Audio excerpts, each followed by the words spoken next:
할머니! 지금 당장 도망쳐요! 늦가을 폭우가 내리는 깊은 산속 63세 재벌회장 박미양 앞에 진흙투성이 7살 소년이 나타났습니다. 아들과 며느리의 오죽이 길 무덤을 찾아온 길이었죠. 맨발로 떨던 소년이 주차장을 가리켰습니다. 아저씨들이 또 차 밑에 있어요! 그때처럼요! 검은 양복 사내들이 미양의 차 밑에서 브레이크를 끊고 있었습니다. 5년 전 그날도 똑같았죠. 브레이크 고장으로 아들 부부는 사고를 당했습니다. 더 기막힌 건 그날 밤이었습니다. 소년의 목덜미에서 죽은 아들과 똑같은 연어반이 나타났으니까요. 도대체 이 아이는 누구일까요? 그리고 미양 앞에 펼쳐질 충격적인 진실은 무엇일까요? 사연 시작 전 구독과 좋아요로 함께 해주세요. 늦가을 산은 차갑게 젖어 있었습니다. 하늘에서 쏟아지는 빗줄기가 앙상한 나뭇가지를 두들기는 소리는 마치 자식을 먼저 보낸 어미의 가슴을 후벼 파듯 서럽게 울렸습니다. 도강모터그룹 박미양 회장은 산 입구에 멈춰서서 검은 우산을 고쳐쥐었습니다. 안개가 산허리를 휘감고 있었고 젖은 흙냄새가 코끝에 비릿하게 달라붙었어요. 회장님, 비가 너무 거셉니다. 산길도 미끄러운데 제가 부축해드리겠습니다. 수행원이 우산을 받쳐들며 다급히 다가왔지만 미양은 단호하게 손을 저었습니다. 됐다. 내 새끼 보러 가는 길이다. 남의 손 빌리고 싶지 않구나. 회장님, 신고 계신 신발이. 수행원의 시선이 미양의 발끝으로 향했습니다. 진흙이 튀어 엉망이 된 명품 밍크코트 아래로 산을 오르기엔 터무니없이 위태로운 검은 정장 구두가 보였습니다. 어머니 사랑합니다. 생전 아들 혁준이 준 마지막 선물이었습니다. 오늘은 아들과 며느리의 오주기 날입니다. 1년에 단 하루 그들 부부와 손주를 만나는 날이었죠. 발가락이 짓눌리고 발목이 꺾일 듯 아파왔지만 미양에게는 그 고통조차 그들을 지키지 못했다는 죄책감을 덜어내는 속죄의식과도 같았어요. 주차장에서 대기해. 1시간이면 충분하다. 수행원들이 고개를 숙이는 것을 뒤로하고 미양은 빗속으로 걸음을 옮겼습니다. 산길은 가파르고 미끄러웠어요. 젖은 낙엽이 신발 밑에서 미끄덩거릴 때마다 지팡이의 의지에 중심을 잡았습니다. 무릎 안쪽이 욱신거렸지만 이를 악물었죠. 산신각을 지나 조금만 더 오르면 혁준이가 잠든 절이 나올 터였습니다. 바로 그때였어요. 산신각 옆 덤불숲에서 부스럭거리는 소리가 들렸습니다. 미양의 발이 딱 멈췄어요. 빗소리 사이로 분명히 무언가 움직이는 기척이 느껴졌거든요. 산짐승일까 아니면 사람일까. 지팡이를 쥔 손가락 마디가 하얗게 질렸습니다. 심장 박동이 귀청을 두드렸어요. 순간 덤불이 거칠게 흔들리더니 흙투성이의 작은 물체가 튀어나와 미양의 다리를 덮쳤습니다. 미양이 놀라 비명을 지르려는 찰나 진흙 범벅이 된 고사리 같은 손이 미양의 바짓단을 생명줄처럼 움켜쥐었어요. 고개를 내려다보니 7살쯤 되어 보이는 사내아이가 진흙 범벅이 된 얼굴로 그녀를 올려다보고 있었습니다. 아이의 입술은 파랗게 질려 파르르 떨리고 있었고 온몸이 나뭇잎과 진창으로 뒤덮여 있었죠. 하지만 그 눈빛만큼은 공포에 질려 있으면서도 기이할 정도로 또렷했습니다. 할머니, 아이가 다급하게 속삭였어요. 새파랗게 질린 얼굴로 입에 손가락을 가져다 대며 쉬잇하는 신용을 했습니다. 지금 당장 도망쳐요. 미양은 기가 막혀 아이를 내려다보았습니다. 도대체 이 깊은 산 중에 웬 아이가, 그것도 이 폭우 속에서 맨발로 있단 말입니까? 미양이 입을 열려는 순간 아이가 그녀의 손목을 낚아채듯 잡았어요.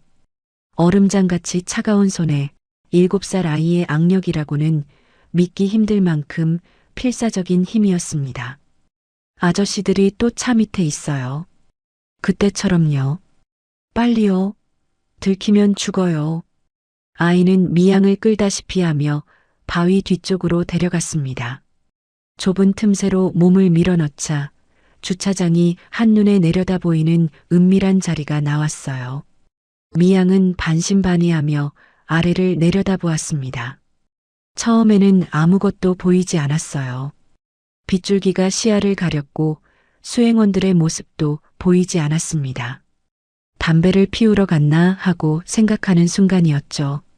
검은 양복을 입은 낯선 사내 둘이 미양의 차 밑에서 기어 나왔습니다. 미양의 눈이 휘둥그레졌어요. 사내들의 손에는 굵은 쇠사슬도 끊어낼 절단기가 들려 있었습니다. 그리고 그들이 기어 나온 자리, 빗물에 씻겨 내려가는 검붉은 액체가 보였죠. 브레이크 오일이었어요. 빗물과 섞이지 못한 기름띠가 마치 핏물처럼 시뻘겋게 번들거리며 바닥으로 퍼져나가고 있었습니다. 작업 끝. 브레이크 라인 확실히 끊었어. 내려오면 바로 처리해. 희미하지만 또렷하게 돌려오는 무전소리. 그 순간 미양의 머릿속에서 5년 전의 기억이 벼락처럼 내리꽂혔습니다. 단순 빗길 사고였습니다. 브레이크가 파열되어 손 쓸 새도 없이 경찰의 그 건조한 목소리가 거짓이었음을 깨닫는 데는 1초도 걸리지 않았습니다. 아들의 죽음은 사고가 아니었어요. 계획된 살인이었습니다. 하지만 결론은 사고사로 결정났죠. 그리고 놈들은 오늘 아들과 며느리의 기일에 어미인 자신까지 똑같은 방법으로 보내버리려 하고 있었습니다. 심장이 찢어질 듯한 분노와 공포가 동시에 밀려와 미양의 다리가 휘청거렸습니다. 63년 인생이 송두리째 부정당하는 기분이었습니다. 주저앉으려는 미양의 손을 아이가 다시 한번 꽉 잡았습니다. 제가 길 알아요. 이쪽이에요. 그때 번개가 콰르릉하며 어두운 숲을 대낮처럼 비쳤습니다. 번개 불빛 아래 드러난 아이의 얼굴. 미양은 숨이 턱 막히는 것 같았습니다. 까맣고 깊은 눈동자, 겁에 질려 있으면서도 결기 어린 눈매. 그것은 미양이 매일 밤 꿈속에서 그리워하던 아들 혁준의 어린 시절 얼굴과 소름 끼치도록 겹쳐 보였습니다. 타겟이 안 내려오는데? 올라가 봐. 산 아래쪽에서 사내들의 고함이 들렸습니다. 군홧발이 진흙을 밟으며 철퍽거리는 소리가 점점 가까워졌어요. 미양은 정신을 차렸습니다. 지금은 생각할 때가 아니었어요. 살아야 했습니다. 살아서 아들을 죽인 자가 누구인지 반드시 밝혀내야 했거든요. 63년 인생에서 한 번도 느껴보지 못한 본능이 온몸을 지배했습니다. 미양은 아이의 손을 잡은 채 길도 없는 덤불 속으로 뛰기 시작했어요. 비가 더욱 거세졌습니다. 앞이 잘 보이지 않았죠. 나뭇가지가 밍크 코트를 찢고 얼굴을 핥히었습니다. 볼 위로 따끈한 피가 흘러내렸지만 멈출 수 없었어요. 빗물이 눈으로 흘러들어 시야가 뿌옇게 흐려졌고 발밑에 돌부리가 발목을 꺾으려 했습니다. 아이는 놀라울 정도로 능숙하게 가시덤불 사이의 좁은 틈을 찾아 미양을 인도했어요. 마치 이 산을 제 집 안방처럼 알고 있는 것 같았습니다. 노인네가 어디 간 거야? 뒤에서 사내들의 욕설이 들렸습니다. 손전등 불빛이 숲을 이리저리 훑으며 포위망을 좁혀왔어요. 불빛이 스칠 때마다 미양의 심장이 터질 듯 쿵쿵 뛰었습니다. 미양의 숨이 턱 끝까지 차올랐어요. 폐가 불에 타는 듯 뜨거웠고 다리는 천근만근 무거웠습니다. 하지만 아이의 손만큼은 절대로 놓을 수 없었습니다. 빗길 경사면에서 미양의 구두가 미끄러졌습니다. 아! 외마디 비명과 함께 넘어지려는 순간 아이가 온몸으로 미양을 떠받쳤습니다. 할머니, 잡아요. 작은 어깨가 부들부들 떨렸어요. 작은 아이가 감당하기엔 버거운 무게였지만 아이는 젖먹던 힘까지 짜내어 미양을 지탱하고 있었죠. 아이의 작고 거친 손바닥 온기가 차갑게 식어가던 미양의 가슴 속으로 뜨겁게 스며들었습니다. 거기 누구야? 추격자 중 한 명이 미양의 뒷모습을 발견하고 소리쳤습니다. 손전등 불빛이 미양의 등을 비췄어요. 빨리요. 아이는 미양을 끌고 더 깊고 어두운 골짜기, 사람이 다니지 않는 험한 길로 방향을 틀었습니다. 미양은 체력의 한계를 느끼며 시야가 흐릿해지는 것을 느꼈어요. 아들의 기일에 아들을 닮은 아이와 함께 죽음의 숲을 달리는 이 기막힌 운명 앞에서 미양은 살아야겠다는 본능 하나로 다시 발을 내디뎠습니다. 빗속에서 시작된 이 도주가 5년간 묻혀있던 진실을 파헤치는 첫삽이 될 줄 미양은 꿈에도 알지 못했습니다. 폭우는 점점 더 거세졌습니다. 산길은 이미 진흙탕으로 변해버렸어요. 한 발짝 내디딜 때마다 발이 질척한 수렁에 빠졌고 빼낼 때마다 진흙이 찝찝하게 달라붙었습니다. 미양의 숨소리는 거칠어졌고 심장은 터질 듯이 뛰었어요. 밍크 코트는 이미 젖어서 무거운 짐짝처럼 어깨를 짓눌렀고 빗물이 눈으로 흘러들어 앞이 제대로 보이지 않았습니다. 뒤에서 들려오는 추격자들의 고함 소리가 점점 가까워지고 있었거든요. 그 순간이었습니다. 미양의 구두굽이 돌부리에 걸렸어요. 우두둑 하는 소리와 함께 굽이 부러졌습니다. 균형을 잃은 미양의 발목이 안쪽으로 꺾였어요. 으악! 비명이 터져 나왔습니다. 미양은 진흙탕 위로 그대로 고꾸라졌어요. 발목에서 불이 나는 것 같았습니다. 뼈가 으스러지는 듯한 통증이 다리 전체로 퍼져나갔어요. 일어나려 했지만 발목이 말을 듣지 않았어요. 할머니, 할머니, 일어나요. 얼른요. 산이가 미양의 팔을 잡고 낑낑대며 끌어올리려 했습니다. 하지만 7살짜리 아이가 60대 노인을 일으키기엔 역부족이었죠. 아이의 맨발이 진흙 속에서 헛디뎠고 작은 몸이 휘청거렸어요. 슥, 슥. 공포스러운 빗줄기가 숲을 갈랐습니다. 추격자들의 손전등 불빛이 지척까지 다가왔어요. 불빛이 나뭇가지 사이를 훑으며 미양이 쓰러진 곳으로 서서히 확실하게 다가오고 있었습니다. 끝이구나. 미양이 절망 속에 눈을 질끈 감았습니다. 그 절체절명의 순간 어둠 속에서 누군가 불쑥 튀어나왔습니다. 커다란 손이 미양의 입을 틀어막았어요. 그녀는 납치범인 줄 알고 있는 힘껏 발버둥 쳤습니다. 하지만 사내는 미양의 몸을 번쩍 들어올려 덩굴로 가려진 바위 틈새로 끌어당겼어요. 쉿, 살고 싶으면 조용히 하세요. 도와주러 왔어요. 귓가에 꽂히는 낮고 다급한 목소리. 살기 어린 추격자들과는 느낌이 달랐습니다. 세 사람은 덩굴 뒤 바위 틈에 숨죽여 웅크렸습니다. 바로 코앞, 정말 손 뻗으면 닿을 거리에서 추격자들의 군합발 소리가 멈췄죠. 젠장, 어디로 튄 거야? 욕설을 내뱉으며 추격자들이 멀어져 갔습니다. 미양은 그제야 가슴을 쓸어내렸어요. 남자는 미양과 아이를 이끌고 바위 틈을 지나 어둠 속으로 걸어갔습니다. 좁은 통로를 지나자 작은 오두막이 나타났어요. 산지기 복장을 한 30대 후반의 남자였습니다.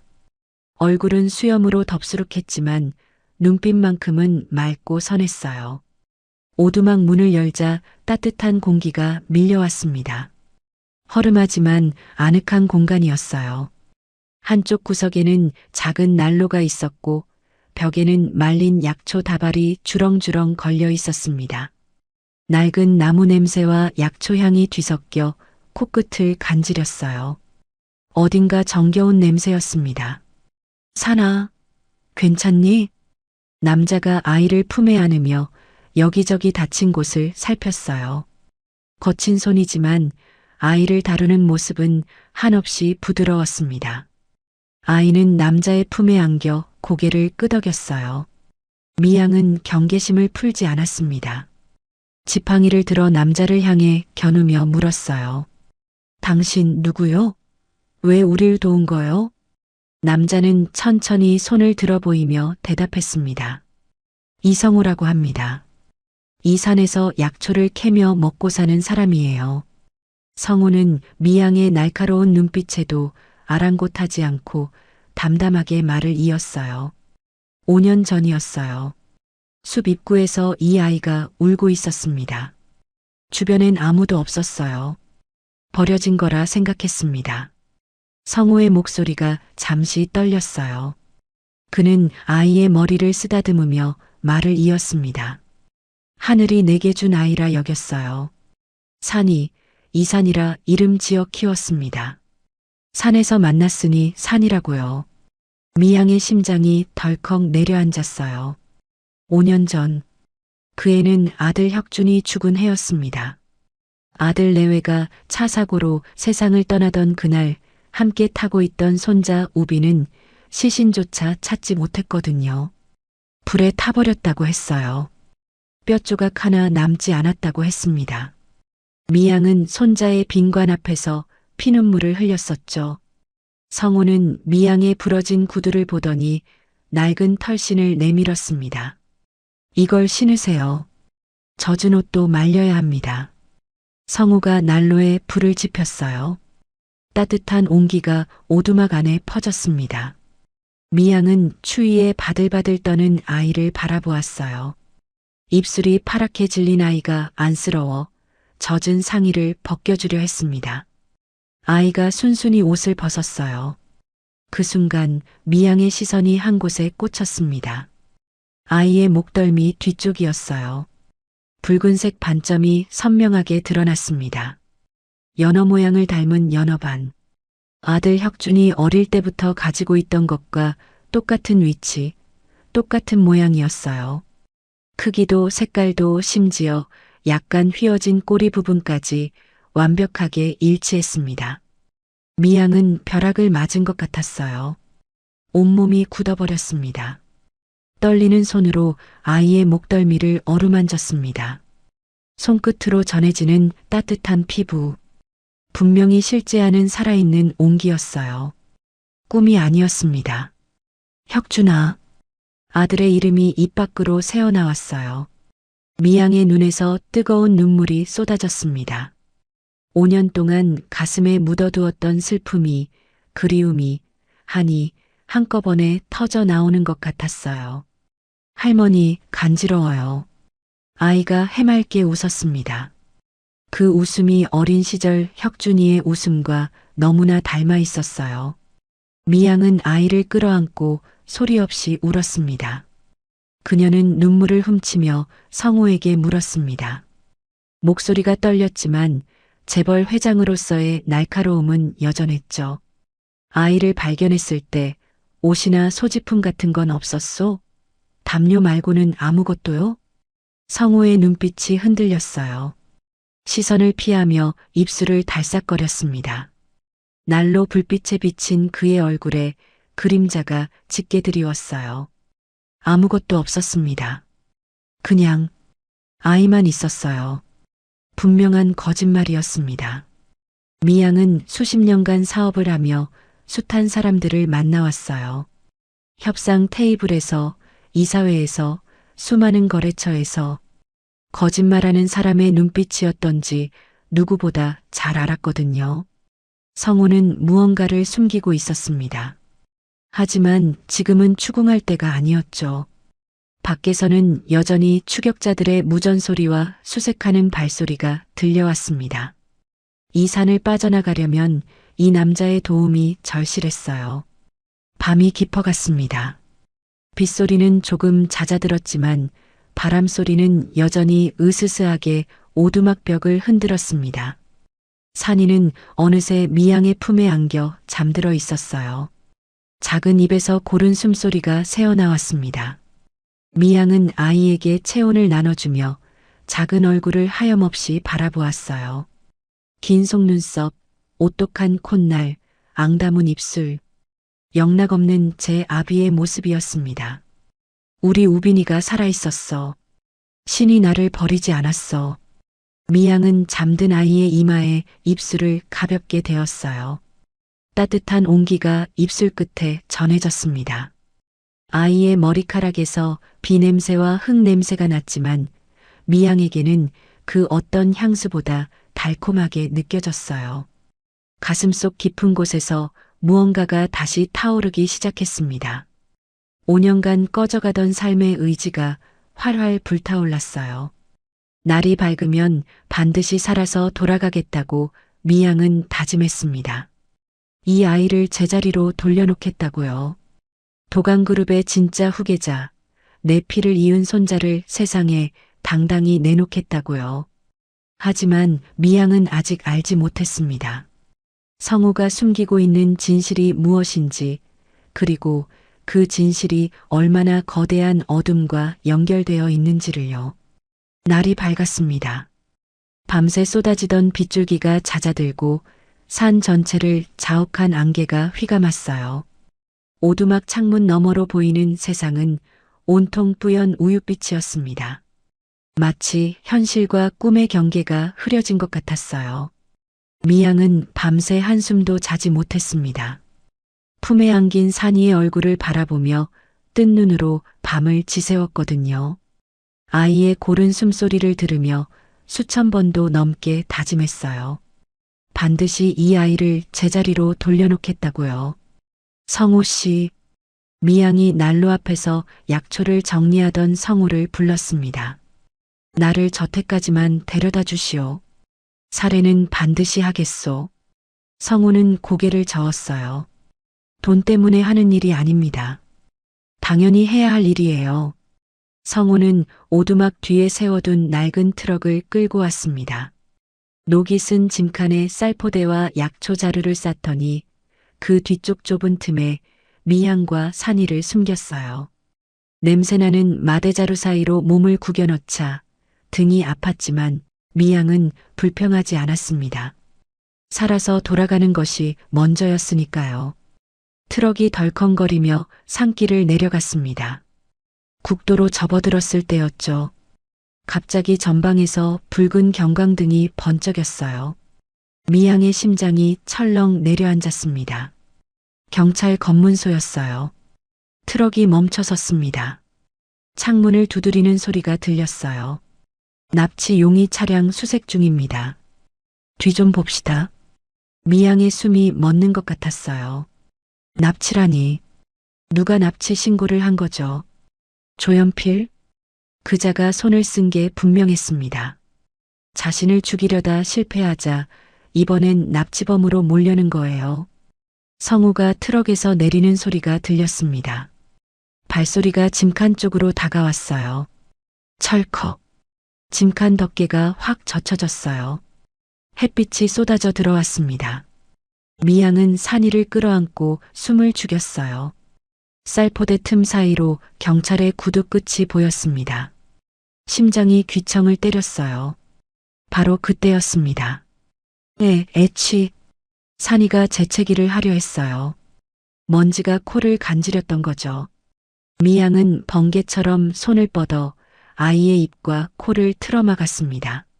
산이의 눈에 눈물이 그렁그렁 맺혔습니다.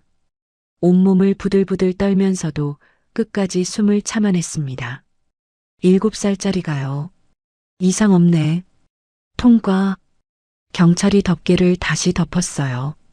발소리가 멀어졌습니다. 트럭이 다시 움직이기 시작했어요. 미양은 그제야 참고 있던 숨을 몰아쉬었습니다.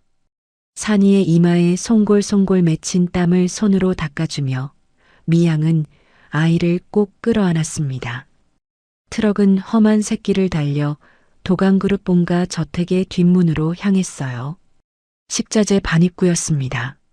바로 그 시각 저택 거실에서는 조연필 전무가 이사들과 모여 앉아 있었어요.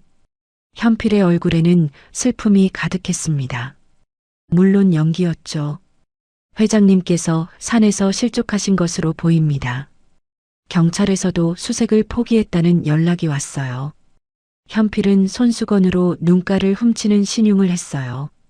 이런 비극적인 상황에서 회장님의 유고시 비상경영 체제를 논의해야 할 것 같습니다. 이사들이 고개를 끄덕였습니다. 현필의 입꼬리가 살짝 올라갔어요. 회장 대행 자리가 코앞이었거든요. 바로 그 순간이었습니다. 쾅! 닫혀있던 뒷문이 벌컥 열렸어요. 모든 시선이 그쪽으로 쏠렸습니다. 그곳엔 흙투성이가 된 미양이 서 있었습니다. 부러진 구두 대신 성호의 낡은 털신을 신은 채 성호의 부축을 받아 겨우 서 있는 처참한 몰골이었죠. 퉁퉁 부어오른 발목 때문에 한 걸음 떼기도 힘겨워 보였습니다.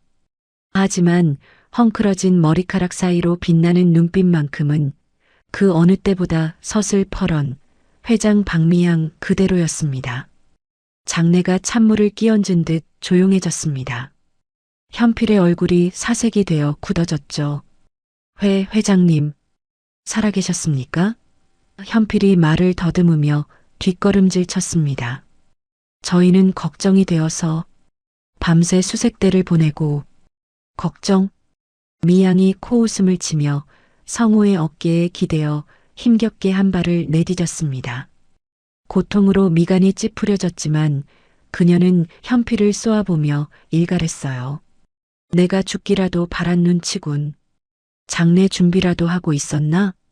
미양은 뒤따라 들어온 성호와 산이를 가리키며 큰 소리로 말했어요. 이분들은 산에서 조난당했을 때 날 구해준 생명의 은인들이다. 내 다리가 이 지경이 되었을 때 업고 뛰어준 고마운 분들이야. 현필의 시선이 산이에게 꽂혔습니다. 아이의 얼굴을 빤히 쳐다보며 의심스러운 눈빛을 보냈어요. 이 아이는 고하다. 부모도 없이 산에서 큰 게 불쌍해서 내가 후원하기로 했어. 오늘부터 이 집에서 지낼 거야. 현필이 한 발 앞으로 나섰어요. 회장님, 출신도 모르는 천한 것들을 집에 들이시다니요. 회장님 체면에 말도 안 됩니다. 미양은 지팡이로 대리석 바닥을 쾅 내리쳤습니다. 둔탁한 소리가 거실 전체에 울려 퍼졌어요. 내 집이야. 내 생명의 은인에게 토 달지 마라. 현필의 얼굴이 불그락푸르락 변했지만 더 이상 반박하지 못했습니다. 미양은 집사를 불러 지시했어요. 아이를 씻기고 깨끗한 옷을 입혀라. 이분께는 손님방을 내어드려. 얼마 후 목욕을 마친 산이가 말끔한 옷을 입고 거실로 나왔습니다. 깨끗이 씻기니 아이의 이목구비가 또렷하게 드러났어요. 마침 지나가던 늙은 가정부가 산이를 보고 걸음을 멈췄습니다. 아이고. 가정부의 입에서 탄성이 흘러나왔어요. 혁준 도련님 어릴 때랑 판박이네. 복도를 지나가던 현필이 그 말을 듣고 멈칫했습니다. 고개를 돌려 산이의 얼굴을 다시 유심히 살폈어요. 까만 눈동자, 치켜 올라간 눈꼬리, 오똑한 콧날. 설마. 현필의 등줄기에 식은땀이 흘렀습니다. 5년 전 분명 불에 타 죽었다고 보고받았습니다. 하지만 불안감이 가슴을 짓눌렀어요. 현필은 하수인을 불러 낮게 속삭였습니다. 저 아이 머리카락이나 칫솔을 확보해. 아주 은밀하게. 미양은 자신의 방에서 CCTV 화면을 바라보고 있었습니다. 현필이 하수인과 무언가를 속닥거리는 모습이 보였어요. 미양의 눈이 가늘어졌습니다. 전쟁이 시작되었어요. 다음 날 현필이 미양을 찾아왔습니다. 그의 뒤에는 단정하지만 차가운 인상의 젊은 여성이 서 있었어요. 회장님, 아이가 산에서만 자라 예절을 모를 테니 전문 교사를 모셔왔습니다. 제 지인인데 입이 아주 무겁고 유능한 사람입니다. 말은 교육이었지만 미양은 단박에 알아챘습니다. 최 선생이라 소개한 저 여자는 틀림없이 현필이 심어두기 위한 감시자일 테지요. 24시간 자신과 아이의 일거수일투족을 감시하겠다는 선전포고나 다름없었죠. 미양은 태어난 척 고개를 끄덕였습니다. 지금 거절하면 오히려 의심을 살 테니까요. 그날 저녁 최 선생과 산이가 방에 단둘이 남겨졌습니다. 방문이 닫히자마자 최 선생의 얼굴에서 온화한 미소가 싹 지워졌어요. 그녀는 아이의 눈높이에 맞춰 무릎을 굽히고 앉았습니다. 그리고 뱀처럼 차가운 목소리로 속삭였죠. 예, 꼬마야. 네가 진짜 손자라도 된 것 같니? 최 선생이 아이의 옷매무새를 다듬어주며 웃었지만 눈만은 웃고 있지 않았습니다. 넌 그냥 회장님이 심심해서 주워온 거야. 강아지처럼. 회장님이 실증나면 다시 산에 버릴걸. 그러니까 쫓겨나기 싫으면 쥐 죽은 듯이 있어. 알았니? 산이는 울음을 삼켰습니다. 다시 버려질 수 있다는 그 말이 더 날카롭게 가슴을 찔렀어요. 아니야. 할머니는 날 안 버려. 산이는 속으로 외치며 멍든 마음을 숨겼습니다. 할머니가 걱정할까봐, 성우 아저씨에게 폐가 될까봐. 7살 아이가 감당하기엔 너무나 무거운 비밀이 시작되고 있었습니다. 이 작은 비밀이 곧 거대한 폭풍의 시작이 될 줄은 아직 아무도 몰랐습니다. 밤이 깊었습니다. 저택의 불빛이 하나둘 꺼지고 복도에는 정적만이 흘렀어요. 미양은 서재에 홀로 앉아 창밖을 바라보고 있었습니다. 달빛이 창문을 통해 쏟아져 들어왔지만 그녀의 마음은 어둠 속에 잠겨 있었어요. 책상 위에는 아들 혁준의 어린 시절 사진이 놓여 있었습니다. 미양은 그 사진을 손끝으로 어루만지며 한숨을 내쉬었어요. 똑똑. 조심스러운 노크 소리가 들렸습니다. 미양이 고개를 돌리자 문틈으로 익숙한 얼굴이 나타났어요. 김 박사였습니다. 죽은 아들 혁준의 대학 선배이자 미양이 유학비와 개원 자금까지 대준 가족 같은 사람이었죠. 회장님 부르셨습니까? 김 박사가 조심스럽게 안으로 들어왔어요. 미양은 서랍에서 작은 봉투 2개를 꺼냈습니다. 하나에는 산이의 칫솔이, 다른 하나에는 자신의 머리카락이 담겨 있었습니다. 자네만 믿네. 미양이 봉투를 건네며 낮게 말했어요. 아무도 모르게 극비리의 친자 검사를 해주게. 이건 나와 자네만 아는 비밀이야. 김 박사는 봉투를 받아들며 고개를 숙였습니다. 걱정 마십시오. 제 목숨을 걸고 비밀을 지키겠습니다. 김 박사가 봉투를 품에 넣고 저택을 나섰습니다. 그는 주차된 자신의 승용차에 올라타 시동을 걸었죠. 그 순간이었습니다. 어딜 그렇게 급히 가시나, 김 박사? 뒷좌석에서 들려오는 서늘한 목소리. 김 박사가 기겁하며 백미러를 본 순간 어둠 속에 숨어있던 조연필 전무의 웃는 얼굴이 비쳤습니다. 전 전무님, 여기 어떻게... 우리끼리 조용히 얘기 좀 하자고. 현필이 김 박사의 어깨를 툭툭 치며 서류 봉투 하나를 앞좌석으로 툭 던졌습니다. 열어봐. 김 박사가 떨리는 손으로 서류를 꺼냈습니다. 그의 얼굴이 백지장처럼 하얗게 질렸죠. 30억이 넘는 도박빚 장부와 마약성 진통제를 불법으로 빼돌린 내역이 적나라하게 적혀 있었습니다. 이게 내가 원래 모르는 게 없어. 이거 터지면 의사 면허는 끝이야. 감옥에서 썼겠지. 참, 자네 딸 이번에 명문대 입학했다며? 아빠가 범죄자면 학교 다니기 힘들 텐데. 제발 살려주십시오, 전무님. 김 박사가 핸들에 고개를 쳐박고 흐느꼈습니다. 현필은 김 박사의 귓가에 속삭였습니다.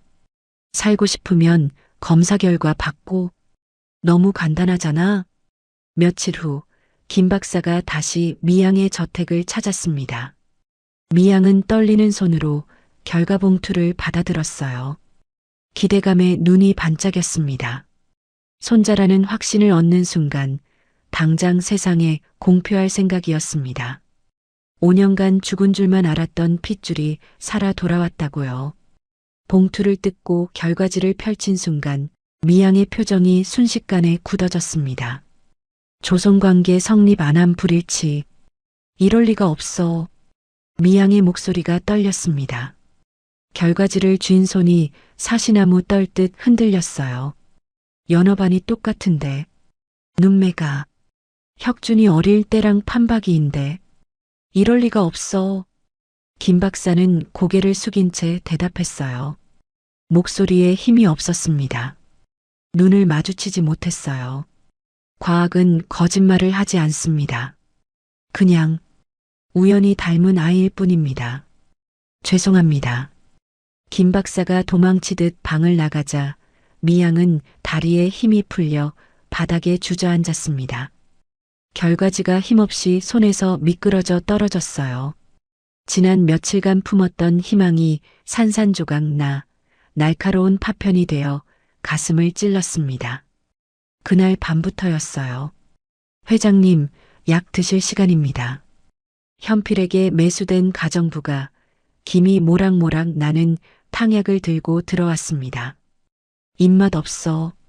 안 됩니다. 산에서 다치신 발목인대가 아직 붓기가 심해요. 이거 드시고 얼른 쾌차하셔야죠. 그 말에 미양은 힘겹게 몸을 일으켰습니다. 그래, 몸부터 추슬러야 한다. 가짜든 진짜든 일단 내가 성해져야 진실을 밝힐 게 아닌가. 미양은 의심 없이 탕약을 단숨에 들이켰습니다. 쓴맛 뒤에 숨겨진 무색무취의 환각제가 혈관을 타고 퍼져나가는 줄은 꿈에도 모른 채 어머니. 한밤중 미양은 귀에 익은 목소리에 눈을 떴습니다. 방 한구석에 아들 혁준이 서 있었어요. 창백한 얼굴, 여기저기 찢어진 옷. 5년 전 사고 현장에서 발견됐던 그 모습 그대로였어요. 어머니, 왜 나를 안 구했어요? 혁준의 형상이 비명을 질렀어요. 얼굴이 일그러지고 눈에서 피눈물이 흘러내렸습니다. 으악! 미양은 비명을 지르며 침대에서 벌떡 일어났어요. 허공을 향해 손을 뻗었습니다. 혁준아, 혁준아, 엄마야, 엄마 여기 있어. 이 모든 광기 어린 장면이 방 안에 설치된 초소형 카메라에 고스란히 담겼습니다. 다음 날 조연필은 이사들을 소집했습니다. 회의실 스크린에 미양의 발작 장면이 재생되었어요. 허공을 향해 울부짖고 물건을 집어던지고 손으로 벽을 긁어대는 모습들. 이사들의 얼굴에 충격이 번졌습니다. 보시다시피 회장님이 충격으로 심신미약 상태입니다. 현필이 침통한 표정을 연기하며 말했습니다. 회장님의 치료와 회사의 안정을 위해 비상경영 체제로의 전환이 불가피합니다. 저희가 결단을 내려야 할 때입니다. 한편 미양은 깨진 거울 앞에 멍하니 앉아 있었습니다. 거울 속에 비친 자신의 모습은 처참했어요. 푹 꺼진 눈, 헬쑥해진 볼, 흐트러진 머리카락. 며칠 사이에 10년은 늙어버린 것 같았습니다. 한때 재계를 호령하던 여제의 모습은 온데간데 없었어요. 내가 정말 미친 건가? 미양은 덜덜 떨리는 손을 바라보았습니다. 죽은 아들이 너무 보고 싶어서 가짜를 데려다 놓고 진짜라고 우긴 건가? 내 직감도 내 기억도 다 망가져버린 건가? 스스로에 대한 불신이 독버섯처럼 피어올라 미양을 감쌌습니다. 그 시각 미양의 방문 앞에는 작은 그림자가 쪼그려 앉아 있었습니다. 산이었어요. 아이는 몇 시간째 무릎을 끌어안고 굳게 닫힌 문만 바라보고 있었습니다. 산아, 이제 그만 가서 자자. 할머니 편찮으셔. 성우가 다가와 아이의 어깨를 감쌌습니다. 하지만 산이는 고개를 저었어요. 할머니, 아이의 울음 섞인 목소리가 문틈으로 새어들어와 미양의 귀에 박혔습니다. 할머니, 나 목 뒤에 빨간 점 있어서 미워요? 방 안에 있던 미양의 숨이 턱 막혔습니다. 입을 틀어막았지만 흐느낌이 새어나오는 걸 막을 수는 없었죠. 이거 때 타서 그런 거 아니에요. 씻어도 안 지워져요. 아까 박박 문질렀는데 피만 나고 안 없어져요. 이 점 때문에 나 싫어하는 거예요? 나 안 버린다고 했잖아요. 할머니, 복도에서 아이의 서러운 울음소리가 터져 나왔습니다. 미양은 문에 등을 기댄 채 무너져 내렸습니다. 가슴이 천갈래 만갈래로 찢어지는 것 같았어요. 당장 문을 열고 아이를 안아주고 싶었지만 과학적 불일치라는 결과가 그녀의 손발을 묶었습니다. 가짜야. 저 아이는 가짜야. 과학이 증명했어. 내가 너무 보고 싶어서 헛것을 본 거야. 미양은 애써 귀를 막으며 바닥을 굴렀습니다. 하지만 귓가에 맴도는 아이의 울음소리는 환각보다 더 뼈아프게 미양의 가슴을 후벼 팠습니다. 하지만 진실은 조작될 수 있어도 피는 속일 수 없다는 것을 미양은 아직 모르고 있었습니다. 그리고 그 진실을 밝혀줄 뜻밖의 증거가 이미 이 저택 어딘가에 숨겨져 있었어요. 며칠 만에 미양이 방에서 나왔습니다. 얼굴은 수척해졌고 광대뼈가 도드라져 보였어요. 한때 날카롭던 눈빛은 흐려졌고 걸음걸이에는 힘이 없었습니다. 한 손으로 벽을 짚으며 겨우 걸었어요. 복도를 걷는 미양의 뒷모습은 마치 유령 같았습니다. 거실을 지나는데 타닥타닥 작은 발소리가 들렸습니다. 산이었어요. 아이는 미양을 발견하자 눈이 휘둥그레졌습니다. 며칠간 굳게 닫힌 문 앞에서 하염없이 기다리던 할머니였습니다. 할머니, 아이의 얼굴에 환한 미소가 피어났습니다. 아이는 두 팔을 벌리며 반가움에 달려왔어요. 볼에는 며칠간 흘린 눈물 자국이 꼬질꼬질하게 말라붙어 있었죠. 하지만 미양은 한 발 물러섰어요. 얼굴이 차갑게 굳어졌습니다. 가슴속에서 무언가가 으깨지는 것 같았지만 애써 외면했어요. 지금은 바쁘니 저리 가 놀 거라. 목소리가 칼바람처럼 차가웠습니다. 산이의 발이 딱 멈췄습니다. 벌린 두 팔이 힘없이 툭 떨어졌죠. 아이의 눈망울이 파르르 떨렸습니다. 할머니, 산이가 뭐 잘못했어요? 미양은 대답하지 않았습니다. 입술을 깨물며 획 돌아서 버렸어요. 뒤에서 아이가 훌쩍이는 소리가 들렸지만 미양은 멈추지 않았습니다. 정들면 안 돼. 저 아이는 가짜야. 가짜에게 마음을 주면 하늘에 있는 진짜 손자가 노한다. 스스로에게 수백 번 되뇌며 피눈물을 삼켰습니다. 복도 저편 어둠 속에서 현필이 그 광경을 지켜보고 있었습니다. 비열한 입꼬리가 슬쩍 올라갔습니다. 그래, 그렇게 멀어져야지. 곧 제자리로 돌려보내줄 테니 기다려라. 그날 오후였어요. 산이는 할머니의 마음을 돌리고 싶었습니다. 밥도 잘 먹고 씩씩하게 있으면 할머니가 다시 웃어주실 것 같았죠. 하지만 최 선생은 산이에게 점심도 주지 않고 외출해버린 터였습니다. 배고픔에 주방을 서성이던 산이의 코끝에 달콤한 냄새가 스쳤습니다. 식탁 위에 놓인 갓 구운 쿠키였습니다. 노릇노릇하고 고소한 냄새가 빈속을 자극했어요. 산이는 주위를 두리번거리다 쿠키 하나를 집어들었습니다. 한 개는 먹어도 괜찮겠지. 아이는 쿠키를 한 입 베어 물었습니다. 달콤하고 고소한 맛이 입안 가득 퍼졌어요. 그런데 이상했습니다.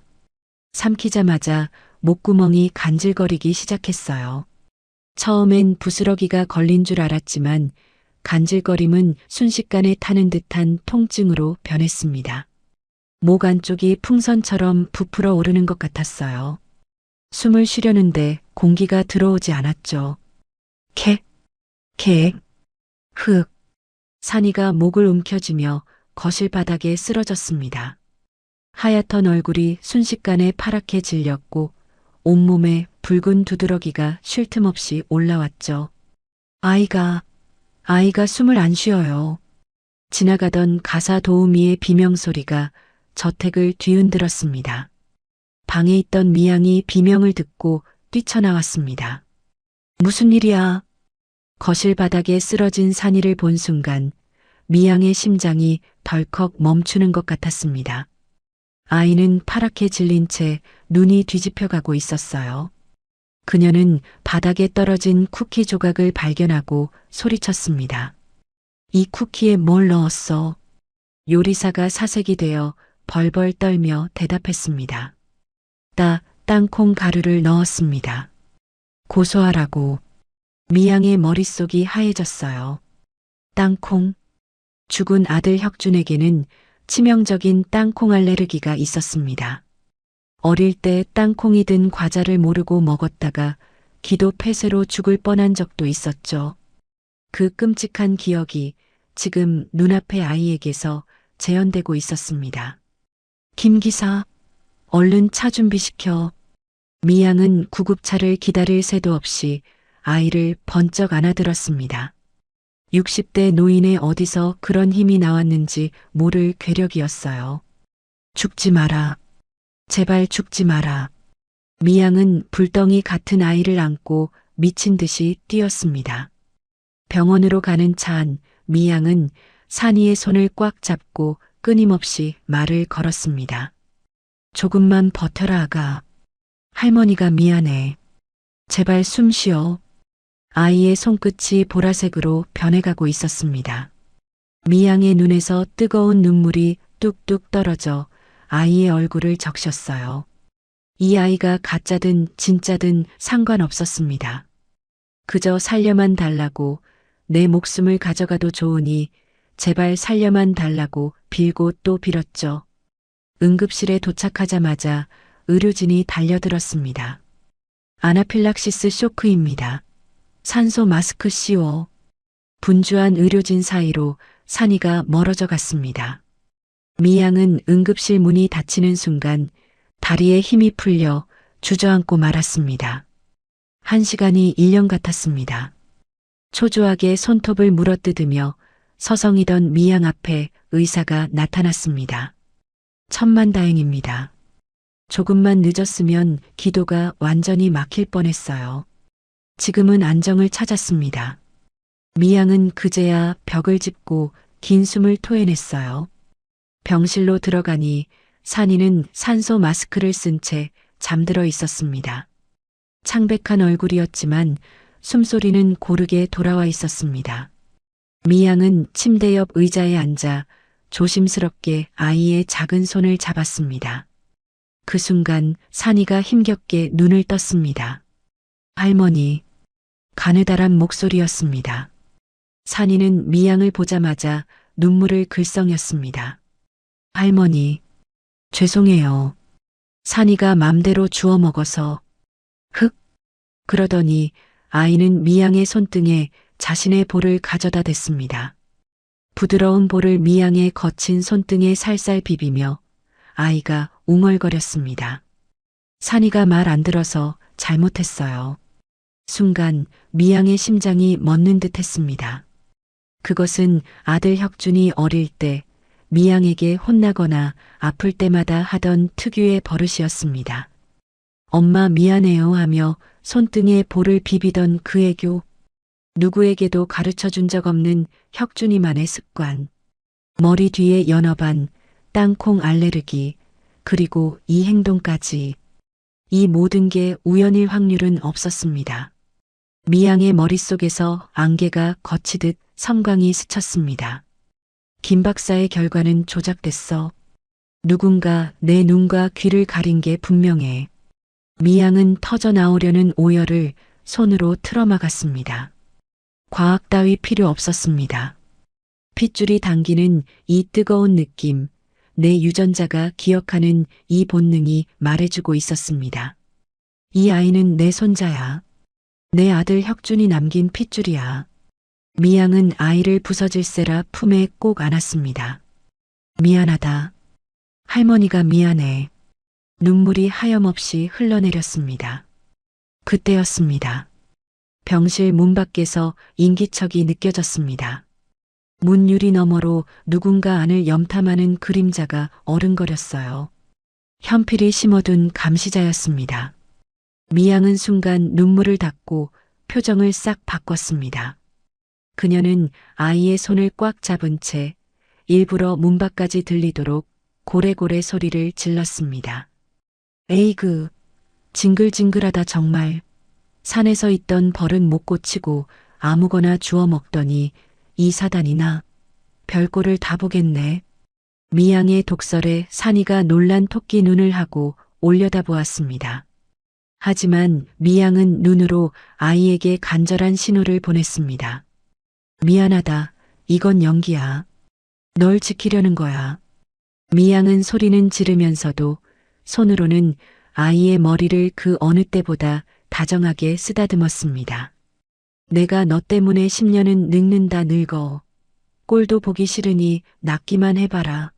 당장 내쫓을 테니까.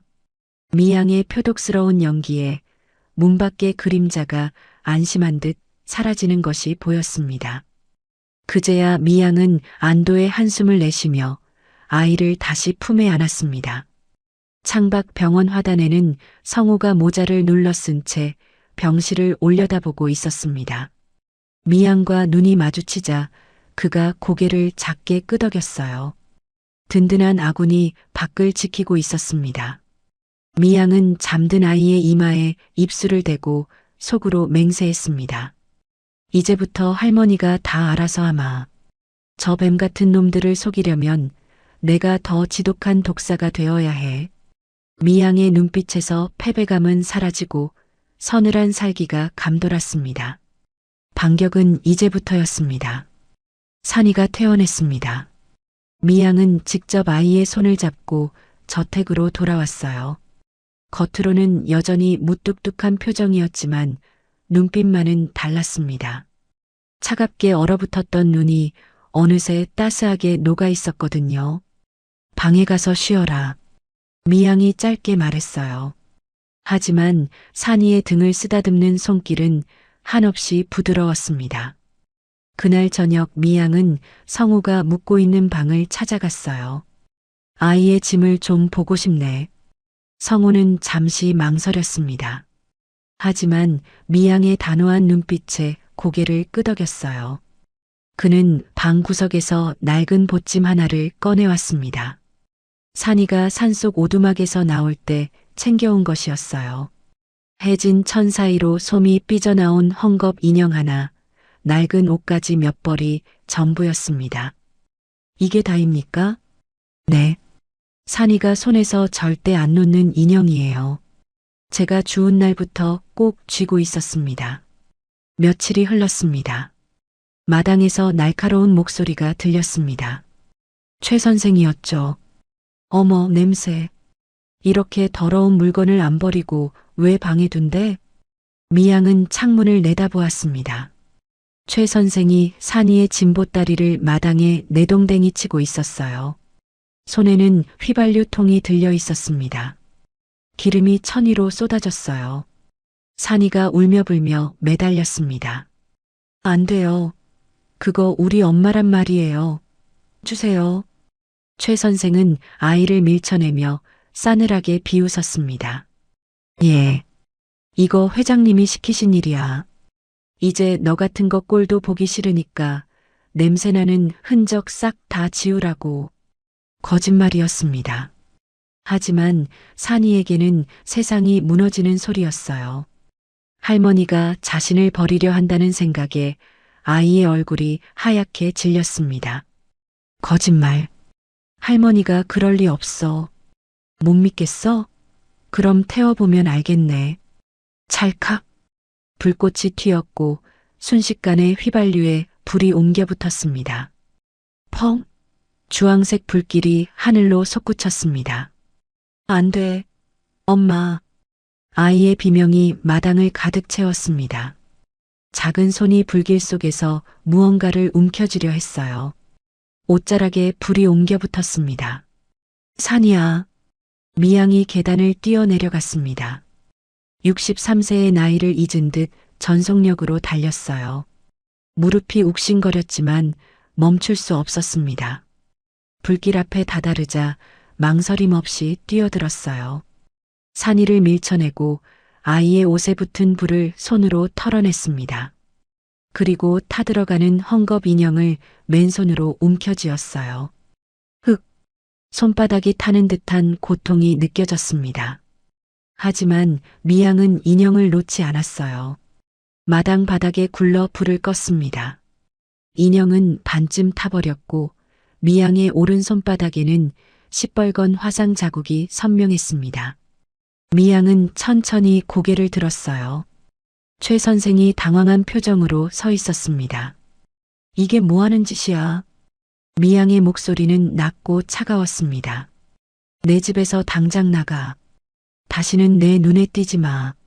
최 선생은 시뻘개진 얼굴로 도망치듯 사라졌습니다. 미양은 떨리는 손으로 반쯤 탄 인형을 들어 올렸습니다. 이게 뭐라고? 우리 산이가 목숨을 걸고. 그때 찢어진 인형 뱃속에서 무언가 반짝이는 것이 눈에 들어왔습니다. 불빛에 반사된 은색 금속이었습니다. 미양은 인형을 들고 서재로 올라가 문을 잠갔습니다. 화상을 입어 덜덜 떨리는 오른손을 부여잡고 왼손으로 칼을 쥐었습니다. 인형의 배를 가르는 내내 손바닥이 불에 댄 듯 쓰라렸지만 미양의 눈은 오직 그 반짝이는 것에 고정되어 있었습니다. 손뭉치 사이에서 방수팩에 꼼꼼하게 쌓인 작은 물체가 나왔습니다. 손톱만한 SD카드였습니다. 이게 대체 왜 인형 속에? 미양은 떨리는 손으로 노트북을 열고 카드를 연결했습니다. 폴더 안에는 파일이 하나뿐이었습니다. 제목은 아들과 며느리의 5년 전 죽은 날짜였죠. 미양은 마른 침을 삼키며 재생 버튼을 눌렀습니다. 치익. 지직거리는 소음 사이로 빗소리가 들렸습니다. 차가 달리는 소리. 다급하게 움직이는 와이퍼 소리. 5년 전 그날 밤의 현장이었습니다. 그리고 며느리 수정의 다급한 목소리가 터져나왔어요. 여보, 브레이크가 안 들어. 먹통이야. 미양의 심장이 멎는 것 같았습니다. 혁준의 목소리가 이어졌습니다. 공포에 질린 그러나 가장이기에 침착하려 애쓰는 목소리였습니다. 뒤에서 검은 차가 계속 받고 있어. 꽉 잡아. 아이 꽉 안아. 뒤에서 아이의 울음소리가 희미하게 들렸습니다. 유리가 깨지는 소리, 금속이 찢어지고 구겨지는 소리, 형체를 알 수 없는 끔찍한 소리들이 뒤섞였습니다. 미양의 손톱이 책상을 파고들었어요. 손끝이 하얗게 질렸습니다. 잠시 정적이 흐르고 거친 숨소리가 들렸습니다. 숨이 넘어갈 듯한 수정의 목소리였습니다. 살려주세요. 누구 없어요. 누군가 달려오는 발소리. 저기요. 괜찮으세요? 성호였습니다. 수정이 마지막 힘을 짜내 말했어요. 목소리가 점점 가늘어졌습니다. 수정이 마지막 힘을 짜내 말했습니다. 아저씨, 신고하지 마세요. 경찰도 믿을 수 없어요. 회사 사람들이에요.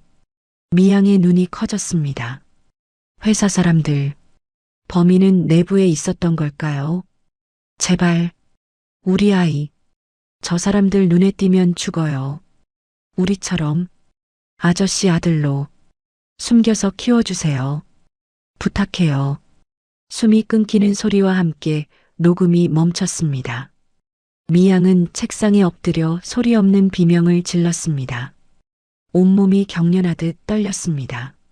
며느리가 죽어가면서 남긴 유언. 마지막 순간까지 아이를 지키기 위해 낯선 이에게 아이를 맡길 수밖에 없었던 어미의 처절한 심정. 미양은 문을 박차고 나갔습니다. 성호의 방으로 달려가 문을 열자마자 그의 몸을 흔들었습니다. 왜 진작 말하지 않았어? 5년이야. 5년 동안 왜 한마디도 안 했어? 성호는 저항하지 않았습니다. 그대로 무릎을 꿇었어요. 죄송합니다. 성호의 목소리가 떨렸어요. 5년간 가슴에 묻어두었던 이야기가 쏟아져 나왔습니다. 7년 전 저도 뺑소니로 만삭인 아내를 잃었습니다. 범인도 못 잡았고 법은 제 편이 아니었습니다. 억울해서 미칠 것 같았지만 아무것도 할 수 없었습니다. 성우가 고개를 떨구며 오열했습니다. 그날 밤 사고 현장에서 죽어가는 그분이 제 손을 잡았을 때 제 아내가 보였습니다. 경찰도 회사도 다 한패라고 제발 아저씨 아들로 숨겨달라는 그 유언이 제 가슴을 쳤습니다. 성우가 젖은 눈으로 미양을 올려다보았습니다. 이 아이마저 놈들에게 잃으면 저는 정말 살 수 없을 것 같았습니다. 그래서 제 목숨보다 귀하게 숨겨 키웠습니다. 세상에서 가장 비겁한 선택이었지만 아이를 살리기 위해선 어쩔 수 없었습니다. 후회는 없습니다. 미양의 손에서 힘이 빠졌어요. 이 사람도 피해자였습니다. 가족 잃은 아픔을 알기에 남의 아이를 제 목숨처럼 지켰던 것입니다. 미양은 바닥에 주저앉았습니다. 그리고 성호의 손을 잡고 통곡했습니다. 고맙네. 가슴 깊은 곳에서 터져나온 진심이었습니다. 내 새끼 살려줘서 정말 고맙네. 자네가 내 은인이야. 두 사람의 울음소리가 방 안을 가득 채웠습니다. 창밖으로 붉은 노을이 지고 있었습니다. 5년간 묻혀있던 진실이 마침내 피를 토하듯 세상 밖으로 나왔습니다. 하지만 이것은 시작에 불과했어요. 경찰도 회사도 다 한패라던 며느리의 유언. 그 말이 뜻하는 바를 미양은 이제야 깨달았습니다. 미양은 모든 진실을 깨달았습니다. 아들을 죽인 자가 누구인지, 손자를 죽이려 한 자가 누구인지. 하지만 섣불리 움직이지 않았어요. 현필에게 아직 그녀가 속고 있다고 믿게 해야 했거든요. 뱀을 잡으려면 꼬리가 아닌 머리를 밟아야 합니다. 미양은 철저히 연기를 시작했습니다. 며칠간 죽 한 술도 입에 대지 않았고 물만 입술에 적실 뿐이었습니다. 얼굴은 점점 헬쑥해졌고 광대뼈가 도드라졌죠. 침대에 누워 시름시름 앓는 척하며 도우미가 들여다볼 때마다 힘없는 신음소리를 흘렸어요. 그것은 연기가 아니라 진짜 죽어가는 것처럼 보였습니다. 소문은 금세 현필의 귀에 들어갔습니다. 회장님께서 식음을 전폐하셨답니다. 상태가 심각해요. 의사도 고개를 저을 정도예요.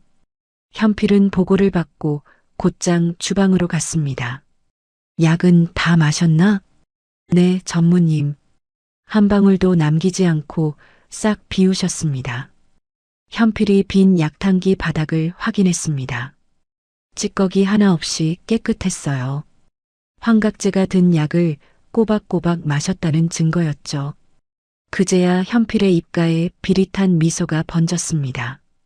약에 취해 판단력이 완전히 무너진 모양이군. 이제 진짜 끝이다. 현필은 표정을 싹 바꾸고 침실로 들어갔습니다.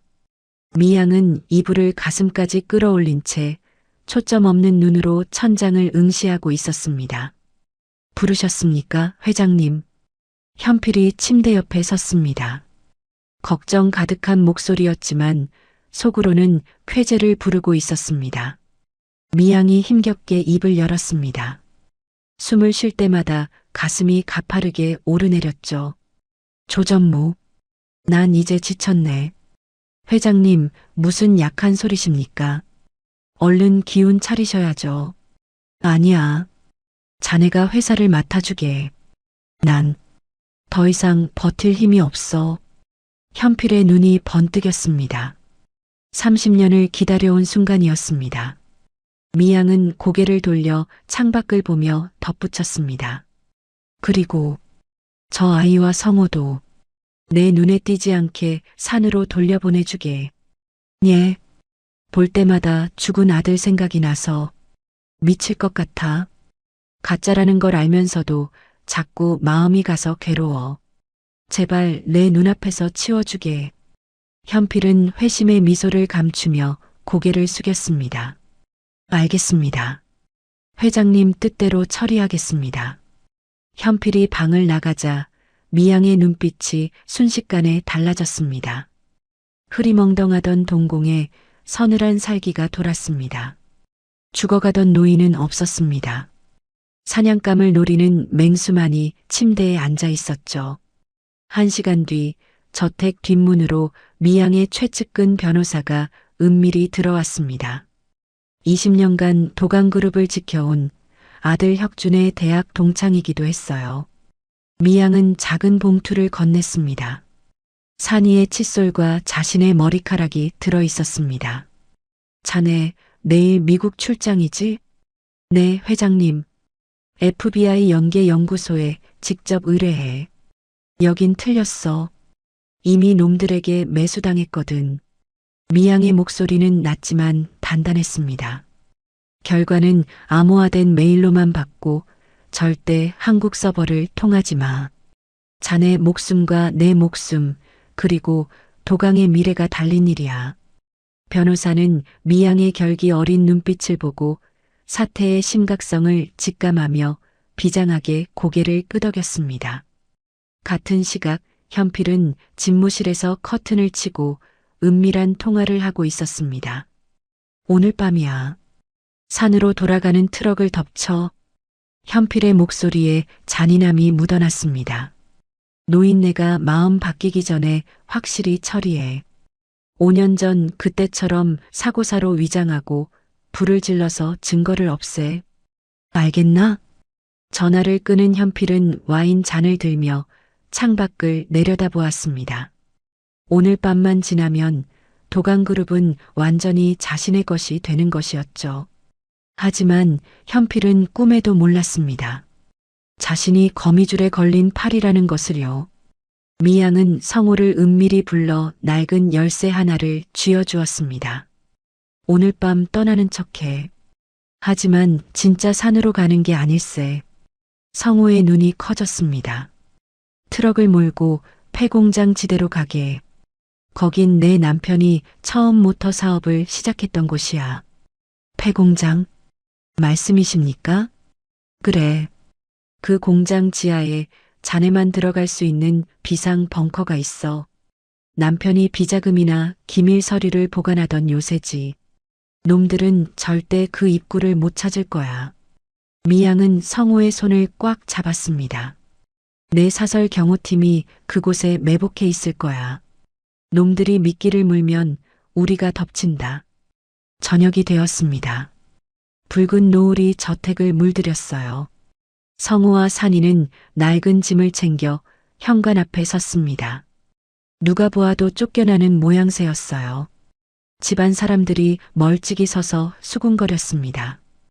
쯧쯧, 결국 빈손으로 쫓겨나는 모양이네. 산이가 고개를 들어 2층 창문을 올려다보았습니다. 굳게 닫힌 할머니의 방 창문이었습니다. 할머니, 안녕. 아이의 눈에 눈물이 그렁그렁 맺혔습니다. 산이는 주머니에서 무언가를 꺼내 화단 구석 창틀에 살며시 올려놓았어요. 반쯤 타버린 헝겊 인형에서 빠져나온 손뭉치였죠. 자신이 가장 아끼던 것의 일부. 할머니가 자기를 잊지 말아달라는 아이만의 작별 인사였습니다. 할머니, 산이 안 미워해줘서 고마워요. 성우가 흐느끼는 산이를 안고 트럭에 올랐습니다. 커튼 뒤에서 이 모든 것을 지켜보던 미양은 주먹을 꽉 쥐었어요. 창틀에 놓인 하얀 손뭉치가 미양의 가슴을 후벼 팠습니다. 조금만 참아라. 내 새끼. 할머니가 곧 데리러 가마. 반드시. 성우와 산이를 태운 트럭이 저택을 빠져나갔습니다. 정문을 통과하자마자 뒤에서 검은 승합차 한 대가 슬그머니 따라붙었습니다. 헤드라이트를 끄고 미행하는 차량. 현필이 붙인 사람들이었죠. 트럭은 국도를 달리다 갑자기 핸들을 꺾어 인적이 드문 폐공장 지대 쪽으로 향했습니다. 미행 차량에서 무전이 터졌습니다. 타겟이 경로를 이탈했습니다. 산이 아니라 폐공장 쪽입니다. 보고를 받은 현필은 콧노래를 불렀습니다. 와인잔을 기울이며 여유롭게 대답했어요. 외진 곳이라 더 좋군. 목격자도 없을 테니 거기서 확실히 끝내. 뒤탈없게. 뒤이어 또 다른 차량 2대가 어둠 속에서 합류했습니다. 3대의 차량이 트럭을 포위하듯 따라붙었죠. 트럭 안 백미러로 다가오는 불빛을 확인한 성우의 손에 땀이 찼습니다. 산이는 공포에 질려 성우의 옷자락을 꽉 움켜쥐었습니다. 아저씨, 무서워요. 괜찮아. 산이야. 할머니가 지켜주실 거야. 조금만 참아. 저 멀리 달빛 아래 흉물스럽게 솟은 폐공장의 실루엣이 보였습니다. 현필의 사람들은 함정인 줄도 모르고 속도를 높였습니다. 먹잇감을 향해 달려드는 하이에나처럼요. 하지만 그들은 몰랐습니다. 어둠 속에서 수십 개의 눈이 그들을 지켜보고 있다는 것을. 운명의 밤이 시작되고 있었습니다. 늦은 밤 폐공장 지대. 달빛조차 구름에 가려진 어둠 속에서 트럭이 멈춰 섰습니다. 앞을 가로막은 검은 승합차의 헤드라이트가 번쩍 켜지며 눈을 멀게 할 듯 쏟아졌습니다. 뒤이어 2대의 차량이 퇴로를 끊었습니다. 완벽한 포위였죠. 차문이 열리고 사내들이 우르르 쏟아져 나왔어요. 쇠파이프와 야구 방망이를 든 10여 명의 장정들이 트럭을 에워쌌습니다. 공기를 찢을 듯한 살기가 느껴졌어요. 성우는 백미러로 상황을 파악했습니다. 심장이 쿵쿵 뛰었지만 핸들을 잡은 손은 떨리지 않았습니다. 5년간 깊은 산에서 아이를 지키며 살아온 사람이었거든요. 산아, 여기서 절대 나오지 마. 성우는 짐칸에서 낡은 몽둥이 하나를 집어들고 밖으로 나왔습니다. 우두머리로 보이는 사내가 비웃으며 다가왔어요. 형씨, 괜히 서로 힘 빼지 말자고. 애만 넘기면 살려줄게. 성우는 대답 대신 몽둥이를 고쳐쥐었습니다. 5년 전 사고 현장에서 그는 무서워서 숨었습니다. 신고도 못하고 도망치듯 아이만 안고 산으로 숨어들었죠. 그 비겁함이 평생 가슴에 멍으로 남아 있었습니다. 하지만 지금은 달랐습니다. 성우의 눈에 서늘한 도끼가 서렸습니다. 내 아이 건드리면 너희 다 죽는다. 성우가 고함을 지르며 사내들에게 달려들었습니다. 수정 열쇠는 명확했어요. 사방에서 주먹이 날아들었죠. 하지만 성우는 트럭 문을 등지고 섰습니다. 자신이 피하면 아이가 있는 유리창이 깨질까봐 그는 온몸으로 받아냈습니다. 아픔을 참고 성우는 비명조차 지르지 않았어요. 트럭 문 앞을 지키는 2 다리는 뿌리 깊은 나무처럼 움직이지 않았습니다. 그러나 결국 성우가 무릎을 꿇었습니다. 독하다 독해. 사내 하나가 쓰러진 성우를 넘어 트럭 운전석으로 달려갔습니다. 꼬맹아 어디 있니? 나와라. 문이 억지로 열리자 산이는 공포에 질려 바들바들 떨고 있었습니다. 하지만 아이는 틈새로 보았습니다. 성우가 다시 일어나려 발버둥 치는 모습을요. 가만히 있으면 성우도 자신도 위험하다는 걸 직감했습니다. 무서울 땐 주변을 이용해라. 산이의 눈이 번뜩였어요. 짐칸 쪽을 훌자 찢어진 고춧가루 포대가 보였죠. 장정의 거친 손이 산이의 옷깃을 움켜쥐려는 순간 팍! 산이가 쥐고 있던 붉은 가루를 놈의 얼굴에 확 뿌려버렸습니다. 아, 내 눈. 매운 고춧가루가 눈과 코 점막에 달라붙자 그가 비명을 지르며 바닥을 뒹굴었습니다. 산이는 그 틈을 타 운전석으로 넘어갔습니다. 그리고 온 체중을 실어 핸들 위에 경적을 눌렀죠. 빵빵. 귀청이 찢어질 듯한 경적 소리가 폐공장의 정적을 깨뜨렸습니다. 그것은 단순한 소음이 아니었어요. 어둠 속에 매복해 있던 이들에게 보내는 진입 신호였습니다. 신호다. 어서 진입해. 순식간에 사방에서 눈부신 서치라이트가 켜졌습니다.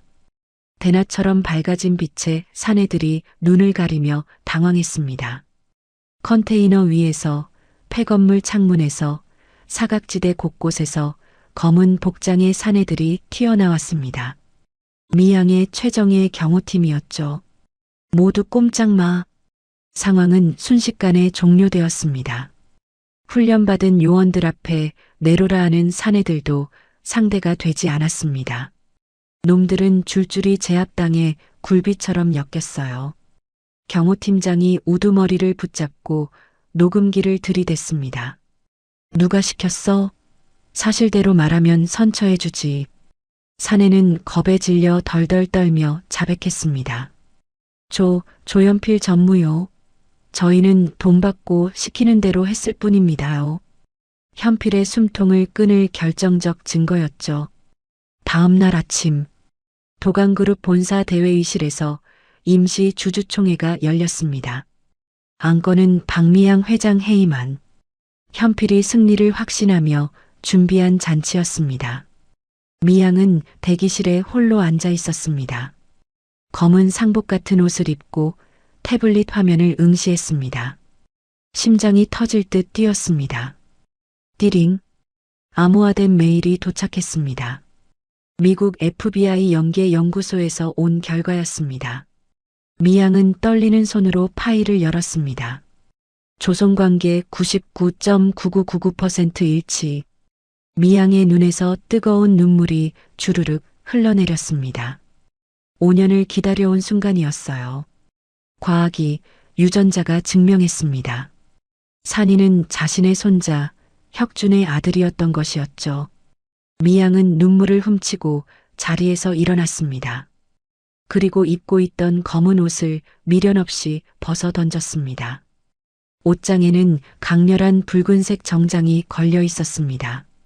40년 전 회장 취임식 때 입었던 도강그룹의 전설이 시작된 바로 그 옷이었습니다. 거울 앞에 선 미양은 더 이상 아들을 잃고 슬퍼하는 노인이 아닌 불사조처럼 되살아난 회장의 모습이었습니다. 문이 열리고 성우와 산이가 들어왔어요. 성우는 얼굴에 붕대를 감고 있었습니다. 얼굴은 엉망이었지만 눈빛은 맑았습니다. 아이를 지켜냈다는 뿌듯한 눈빛이었죠. 산이는 미양이 준비해준 깔끔한 아동용 정장을 입고 있었습니다. 작은 넥타이까지 맨 모습이 의젓해 보였어요. 63세의 회장이 7살 손자 앞에 무릎을 꿇고 아이의 눈높이를 맞췄습니다. 미양이 삐뚤어진 넥타이를 다정하게 매만져 주었어요. 준비됐니, 우리 아가? 산이는 씩씩하게 고개를 끄덕이며 작은 주먹을 불끈 쥐었습니다. 네, 할머니. 미양이 일어섰습니다. 세 사람은 굳게 닫힌 총회장 문 앞으로 걸어갔습니다. 문 너머로 현필의 목소리가 들려왔어요. 존경하는 주주 여러분, 회장님의 판단력 상실로 회사가 위기입니다. 도강그룹의 새로운 미래를 위해 저희는 미래? 문 밖에서 듣고 있던 미양의 입꼬리가 비틀렸습니다. 그 미래, 내가 짓밟아주마. 미양이 수행원들에게 눈짓했습니다. 문 여시게. 쾅. 거대한 회의장 문이 활짝 열리며 붉은 정장의 미양이 당당하게 발을 내디뎠습니다. 그녀의 옆에는 붕대 감은 성우와 도강의 새로운 주인인 어린 손자가 서 있었습니다. 주주총회장의 거대한 스크린에 불이 들어왔습니다. 현필이 준비한 자료였어요. 첫 번째 사진이 떴습니다. 미양이 허름한 오두막에서 꾀재재한 산이를 안고 우는 모습이었어요. 몰래 찍은 사진이었죠. 그 옆에는 탐정 비용 지출 내역이 나란히 떴습니다. 수십억 원의 금액이 빨간 글씨로 강조되어 있었어요. 현필이 마이크를 잡았습니다. 비장한 목소리였어요. 존경하는 주주 여러분, 박미양 회장은 아들을 잃은 슬픔에 미쳐 리플리 증후군에 걸렸습니다. 목소리가 회의장 전체에 울려 퍼졌어요. 길거리 고아를 죽은 손자라고 착각하고 회사 자금 수십억을 횡령해 저 아이와 내연남에게 퍼부었습니다. 주주들이 웅성거리기 시작했어요. 수군거리는 소리가 파도처럼 퍼졌습니다. 노망이 났나 봐. 횡령이라니 실망이야. 여론이 급격히 현필 쪽으로 기울었어요. 현필의 입꼬리가 슬쩍 올라갔습니다. 30년간 기다려온 순간이었거든요. 회장 해임안에 찬성하시면 거수해 주십시오. 현필이 외쳤어요. 주주들의 손이 하나둘 올라가기 시작했습니다. 절반이 넘는 손이 올라가려는 바로 그 순간이었어요. 쾅! 회의장 뒷문이 활짝 열렸습니다. 모든 시선이 그쪽으로 쏠렸어요. 올라가던 손들이 멈췄습니다. 붉은 정장을 입은 미양이 또각또각 구두 소리를 내며 걸어 들어왔습니다. 죽어가던 노인의 모습은 온데간데 없었어요. 어깨가 펴졌고 눈빛이 칼날처럼 날카로웠습니다. 40년간 도강그룹을 이끌어온 여제의 위엄이 돌아왔어요. 그 옆에는 산이가 미양의 손을 꼭 잡고 당당히 걷고 있었습니다. 말끔한 정장을 입은 아이의 눈빛도 흔들리지 않았어요. 뒤에는 붕대를 감은 성우가 조용히 따랐습니다. 현필의 얼굴에서 피가 싹 빠졌어요. 곧 죽을 거라 생각하는 노인네가 저렇게 당당하게 걸어올 줄은 몰랐거든요. 장내가 쥐 죽은 듯 조용해졌습니다. 미양의 구두 소리만 또각또각 울렸어요. 미양이 단상으로 올라갔습니다. 현필의 손에서 마이크를 뺏었어요. 현필의 얼굴이 사색이 되었습니다. 내 정신은 아주 멀쩡하다. 미양의 목소리가 차갑게 울렸어요. 그리고 횡령이라 부르는 그 돈은 쥐새끼 잡는 덫이었어. 미양이 손을 들어 신호를 보냈습니다. 스크린 화면이 바뀌었어요. 미국 FBI 연계 연구소의 유전자 검사 결과서가 대문짝만하게 떴습니다. 조모 손자 관계일 가능성이 99% 이상. 빨간 공증 도장이 선명하게 찍혀 있었어요. 미국 정부 기관의 인증 마크까지 있었습니다. 장내가 술렁였어요. 그럼 진짜 손자란 말이야? 미국 FBI 연계 연구소라면 조작이 불가능하잖아. 세계에서 가장 엄격한 곳이야. 현필이 발악했어요. 목소리가 갈라졌습니다. 마이크 없이 소리를 질렀어요. 저건 조작입니다. 다 가짜예요. 미국까지 손을 쓴 거라고. 미양이 씩 웃었어요. 입꼬리가 올라갔습니다. 사냥감을 앞에 둔 맹수의 미소였어요. 그래. 그럼 이것도 조작이겠지. 두 번째 영상이 재생되었습니다. 김 박사였어요. 얼굴이 눈물범벅이었습니다. 코를 훌쩍이며 울면서 자백하고 있었어요. 조 전무가 협박해서 검체를 바꿔치기 했습니다. 도박 빚 장부랑 불법 처방 내역으로요. 저도 어쩔 수 없었어요. 가족을 해치겠다고 했습니다. 살려주세요. 주주들의 표정이 굳어졌어요. 웅성거림이 점점 커졌습니다. 현필을 바라보는 시선이 달라졌어요. 세 번째 파일이 재생되었어요. 5년 전 그날 밤의 녹음이었습니다. 빗소리와 함께 며느리 수정의 목소리가 스피커를 찢을 듯 울려 퍼졌어요. 여보, 브레이크가 안 들어. 다급하고 공포에 질린 목소리였습니다. 아들 혁준의 목소리가 이어졌어요. 뒤에서 검은 차가 계속 받고 있어. 아이 꽉 잡아. 굉음이 울렸습니다. 유리 깨지는 소리, 금속이 찢어지는 소리. 주주들의 얼굴이 창백해졌어요. 그리고 수정의 마지막 유언이 이어졌습니다. 피가 섞인 듯 거친 숨소리였어요. 경찰도 회사도 다 한패예요. 조 전무가 차를 건드린 게 분명해. 제발 우리 아가. 회의장이 얼어붙었어요. 누구도 입을 열지 못했습니다. 몇몇 주주는 손으로 입을 막고 있었어요. 네 번째 영상. 어젯밤 폐공장에서 찍은 현장 영상이었어요. 깡패 두목이 바닥에 엎드려 울부짖고 있었습니다. 코피가 흐르고 있었어요. 조연필 전무가 시켰어요. 아이랑 남자 죽이라고요. 5년 전처럼 사고사로 위장하라고요. 주주들이 벌떡 일어났어요. 현필을 향해 손가락질하며 야유를 보냈습니다. 살인 청부범이었어. 5년 전 부사장님도 죽인 거야. 당장 경찰을 불러. 저놈 잡아. 현필은 식은땀을 흘리며 뒷걸음질 쳤어요. 눈동자가 사방으로 흔들렸습니다. 궁지에 몰린 쥐 같았어요. 넥타이를 잡아당기며 헉헉거렸습니다. 증거 있어? 저건 다 모함이야. 현필이 소리쳤습니다. 목이 쉬었어요. 침이 튀었습니다. 저 아이한테 시킨 연기라고. 길거리 거짓 꼬맹이가 뭘 알아. 누가 저런 애 말을 믿어. 바로 그 순간 산이가 단상 앞으로 나섰습니다. 작은 손으로 마이크를 잡았어요. 손이 떨렸지만 목소리는 7살이라고 믿기 어려울 만큼 차분했습니다. 그때 아저씨가 검은 장갑 끼고 웃었잖아요. 산이의 목소리가 회의장에 울렸어요. 아이의 눈에 눈물이 맺혔지만 흘러내리지 않았습니다. 아빠 차 만지면서 아저씨가 차 밑에서 뭔가 빼는 거 봤어요. 산이가 현필을 똑바로 바라보았어요. 아저씨 얼굴 기억해요. 무서웠어요. 아이의 생생한 증언에 장내는 완전히 얼어붙었습니다. 아이의 뇌리에 새겨진 공포. 이것보다 더 확실한 증거는 없었어요. 현필의 눈동자가 지진 난 듯 흔들렸습니다. 얼굴이 귀신처럼 일그러졌어요.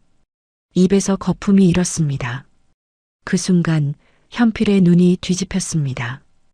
품에서 볼펜을 꺼내 들었어요. 단상 위에 미양을 향해 달려들었어요. 다 같이 죽어. 이 늙은이만 없으면. 주주들이 비명을 질렀습니다. 절체절명의 순간이었어요. 바로 그때 구석에 조용히 서 있던 성우가 움직였습니다. 맹수처럼 단상 위로 뛰어올랐어요.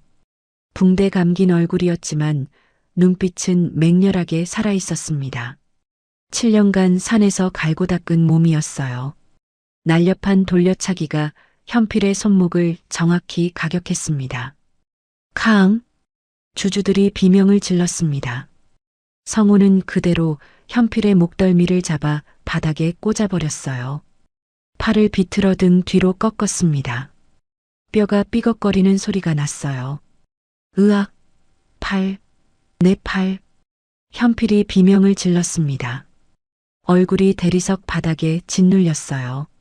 성우가 귀에 대고 낮게 으르렁거렸습니다. 건드리지 말라고 했지. 그때 대기하던 경찰 특공대가 회의장으로 들이닥쳤어요. 검은 방탄복을 입은 대원들이 현필을 에워쌌습니다.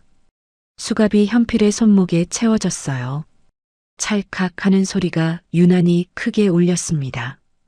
이거 내가 누군지 알아. 나 조연필이야. 도강그룹 전무라고. 현필이 끌려나가면서 소리쳤습니다. 발버둥 치며 몸부림쳤어요. 하지만 30년간 쌓아온 권력은 이미 무너졌습니다. 주주들이 차가운 눈으로 그를 바라보았어요. 비참한 퇴장이었습니다. 회의장 문이 닫히자 정적이 흘렀어요. 미양은 주주들을 향해 천천히 고개를 숙였습니다. 깊은 인사였어요. 제 불찰로 회사를 어지럽혀 죄송합니다. 5년간 뱀을 품고 있었습니다. 미양이 허리를 펴고 말을 이었어요. 하지만 이제 정당한 후계자가 돌아왔습니다. 미양이 산이의 어깨에 손을 얹었어요. 산이가 앞으로 한 발 나섰습니다. 허리를 90도로 꺾어 배꼽 인사를 했어요. 안녕하세요. 도우빈입니다. 잘 부탁드립니다. 작지만 또렷한 목소리였어요. 7살 아이의 인사였지만 당당함이 묻어났습니다. 주주들이 하나둘 자리에서 일어났어요. 박수 소리가 터져 나왔습니다. 곧 회의장 전체가 기립박수로 가득 찼어요. 5년간 죽은 줄 알았던 후계자가 돌아온 순간이었습니다. 미양의 눈가에 눈물이 맺혔지만 흘러내리지 않았어요. 아직 울 때가 아니었거든요. 조연필이 경찰에게 끌려가면서 고개를 돌렸습니다. 수갑이 채워진 손목에도 불구하고 여유로운 표정이었어요. 미양을 바라보며 비릿하게 웃었습니다. 회장님, 안방 금고 비밀번호. 최 선생도 아는데 괜찮으십니까? 미양의 등골이 서늘해졌습니다. 심장이 덜컥 내려앉았어요. 그 금고에는 현금만 있는 게 아니었거든요. 그룹의 중요 인장과 핵심 서류, 수십억 원어치의 보석과 채권이 들어 있었습니다. 승리의 기쁨이 순식간에 식어버렸어요. 당장 집으로 가야 해. 미양이 소리쳤어요. 성우와 우빈을 데리고 급히 차를 돌렸습니다. 운전기사에게 최대한 빨리 가라고 다그쳤어요. 저택에 도착하자 심장이 철렁 내려앉았어요. 대문이 활짝 열려 있었습니다. 정원에는 값비싼 조경석들이 넘어져 엉망이었어요. 수십 년간 가꿔온 분재들이 땅바닥에 나뒹굴고 있었습니다. 누군가 급하게 뛰어다닌 흔적이 역력했어요. 현관문도 부서진 채 열려 있었습니다. 유리가 깨져 파편이 흩어져 있었어요. 미양이 성우에게 눈짓했습니다. 성우는 아픈 몸을 이끌고 현관 옆에 쇠막대를 집어들었어요. 조심스럽게 앞장섰습니다. 우비는 미양의 뒤에 바짝 붙었어요. 거실은 폭격을 맞은 듯 했습니다. 집기들이 쏟아져 있었고 깨진 도자기 파편이 낭자했어요. 수백만 원짜리 청자 화병이 산산조각 나 있었습니다. 40년간 모은 골동품들이 바닥에 나뒹굴고 있었어요. 드르륵 쿵. 2층 안방 쪽에서 무거운 가방을 끄는 소리가 들렸습니다. 발소리도 들렸어요. 미양 일행이 숨을 죽이고 계단을 올라갔습니다. 심장이 쿵쿵 뛰었어요. 성우가 쇠막대를 꽉 움켜쥐었습니다. 방문을 벌컥 열었습니다. 최 선생이었어요. 미양의 옷과 폐물, 금고 속 채권 서류를 여행 가방 2개에 쑤셔넣고 있었습니다. 보석함을 통째로 쏟아붓고 있었어요. 금고 문은 활짝 열려 있었고 안은 텅 비어 있었습니다. 수십억 원어치의 재산이 가방 안에 들어가 있었어요. 최 선생은 미양 일행을 보자 소스라치게 놀랐습니다. 얼굴이 하얗게 질렸어요. 손에 쥐고 있던 다이아몬드 목걸이가 바닥에 떨어졌습니다. 아니. 이건 제가 월급 대신 횡설수설했습니다. 눈동자가 사방으로 흔들렸어요. 입술이 파르르 떨렸습니다. 미양이 차갑게 일갈했어요. 도둑년이 제 발로 들어왔구나. 현필이 잡혀가니까 쥐구멍에서 기어 나왔어?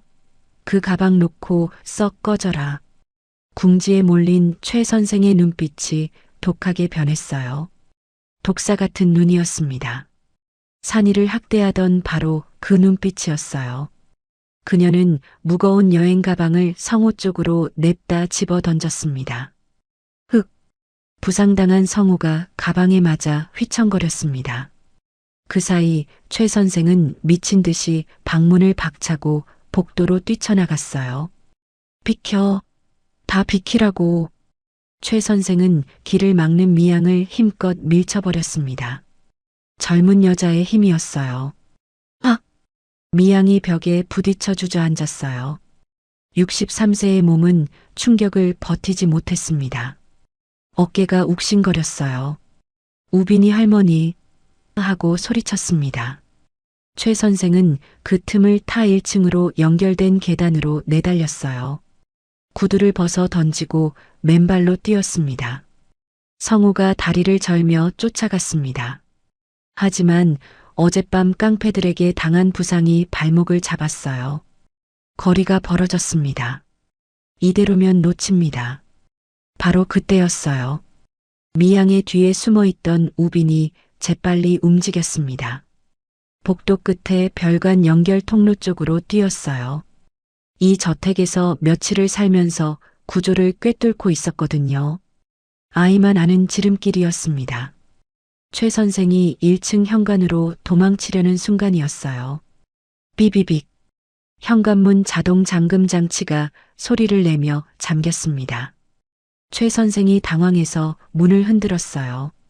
발로 걷어차고 손잡이를 비틀었습니다. 열리지 않았어요. 뭐야? 왜 안 열려? 최 선생이 비명을 질렀습니다. 2층 난간에서 우빈이 월패드를 조작하고 있었어요. 작은 손가락이 재빠르게 화면을 터치했습니다. 아이가 현관문을 잠가버린 거예요. 이 빌어먹을. 문 열어. 최 선생은 악을 쓰며 뒷문 쪽으로 방향을 틀었습니다. 주방 쪽 출구였어요. 저 문만 열면 뒷마당을 통해 도망칠 수 있었거든요. 하지만 우빈이 더 빨랐습니다. 2층 계단 난간을 타고 쭈르륵 미끄러져 내려왔어요. 산에서 나무 타던 솜씨가 빛을 발했습니다. 주방 앞을 막아섰어요. 7살 아이가 어른 앞에 두 팔을 벌리고 선 거예요. 최 선생이 아이를 밀치려 손을 뻗었습니다. 험악한 표정이었어요. 눈이 뒤집혀 있었습니다. 이 쥐새끼가 감히. 우빈은 피하지 않았어요. 대신 주방에 있던 밀가루 포대를 두 손으로 힘껏 엎어버렸습니다. 5kg짜리 포대였어요. 하얀 가루가 폭발하듯 퍼졌습니다. 콜록콜록. 으악. 내 눈. 최 선생이 밀가루를 뒤집어 쓰고 앞을 못 보며 허우적거렸습니다. 눈을 비비며 기침을 해댔어요. 그 순간 뒤따라온 성우가 그녀의 팔을 낚아챘습니다. 바닥에 꽂아버렸어요. 꼼짝 마. 이번엔 안 봐준다. 성우의 목소리가 낮게 깔렸습니다. 우빈은 넘어진 미양에게 달려갔어요. 작은 손으로 할머니를 부축했습니다. 얼굴에 걱정이 가득했어요. 할머니 괜찮아요? 내가 문 잠갔어요. 나쁜 선생님 못 도망가게. 미양은 손자를 바라보았습니다. 눈시울이 뜨거워졌어요. 7살짜리 아이가 도둑을 잡은 거였습니다. 자신을 괴롭히던 나쁜 어른에게 맞서 싸운 거예요. 경찰차 사이렌 소리가 들렸어요. 밀가루 범벅이 된 최 선생이 질질 끌려나갔습니다. 발버둥 치며 소리 질렀지만 소용없었어요. 집안의 모든 악이 청소되었습니다. 미양은 엉망이 된 거실 한가운데 서 있었습니다. 깨진 도자기, 넘어진 가구, 흩어진 물건들. 하지만 미양은 웃고 있었어요. 용감해진 손자를 으스러지게 껴안았습니다. 우리 강아지 다 컸구나. 할머니를 지켜주고. 우빈이 미양의 품에서 싱긋 웃었어요. 산에서 아저씨가 가르쳐줬어요. 무서울 땐 머리를 쓰라고. 미양은 손자의 머리를 쓰다듬었습니다. 눈물이 흘렀지만 행복한 눈물이었어요. 다음해 3월. 따스한 햇살이 비치는 봄이었어요. 겨울 내내 앙상했던 나뭇가지에 연두색 새싹이 돋아났습니다. 개나리가 노랗게 피어났고 진달래가 분홍빛을 뽐냈어요. 우빈은 사립초등학교에 입학했습니다. 말끔한 교복을 입고 가방을 맨 모습이 듬직했어요. 이름표에는 도우빈이라고 적혀 있었습니다. 정식으로 호적에 올라간 이름이었죠. 더 이상 산이가 아니었어요. 도강그룹의 정당한 후계자 도우빈이었습니다. 할머니와 처음 만났던 그 산속철. 미양, 우빈, 그리고 말끔한 정장 차림의 성우가 함께 걸었습니다. 성우는 이제 도강재단의 실장이 되어 있었어요. 5년간 아이를 지켜온 공로였죠. 아들 혁준과 며느리 수정의 위패 앞에 섰습니다. 향 연기가 피어올랐어요. 우빈의 손에는 받아쓰기 100점 시험지가 들려 있었습니다. 아빠, 엄마. 산이가 100점 받았어요. 할머니가 많이 도와줬어요. 우빈이 시험지를 위패 앞에 올려놓았습니다. 고개를 숙여 절을 했어요. 미양의 눈가에 눈물이 맺혔지만 표정은 더없이 평온했습니다. 혁준아, 수정아. 걱정 마라. 내가 잘 키울게. 미양은 속으로 아들과 며느리에게 말했어요. 절을 내려가는 길, 벚꽃이 눈처럼 흩날렸습니다. 분홍빛 꽃잎이 세 사람의 어깨 위에 내려앉았어요. 바람이 불 때마다 꽃비가 쏟아졌습니다. 우빈이 미양과 성호의 손을 양쪽에서 잡았어요. 붕붕 흔들었습니다. 할머니, 아저씨, 우리 떡볶이 먹으러 가요. 할머니가 매운 거 못 먹으니까 안 매운 거로요. 미양이 웃었습니다. 성호도 웃었어요. 세 사람의 웃음소리가 절의 풍경 소리와 어우러졌습니다. 댕그랑 댕그랑 벚꽃 터널 아래로 세 사람의 뒷모습이 멀어져 갔어요. 손을 꼭 잡고 나란히 걸으며 웃음소리가 바람에 실려 퍼졌습니다. 5년간의 긴 겨울이 끝나고 마침내 봄이 왔습니다. 그리고 이 봄은 결코 시들지 않을 거예요. 할머니, 손자, 그리고 그들을 지켜온 남자. 세 사람이 만들어갈 새로운 가족 이야기는 이제 막 시작되었습니다. 오늘 이야기를 끝까지 들어주셔서 감사합니다. 어디에서 이야기를 듣고 계신지 댓글로 남겨주시면 반드시 답장 드리겠습니다. 오늘도 행복하시고 건강한 하루 보내시길 간절히 바랍니다. 다음 이야기로 찾아뵙겠습니다. 구독, 좋아요 부탁드립니다. 햇살 같은 이야기였습니다.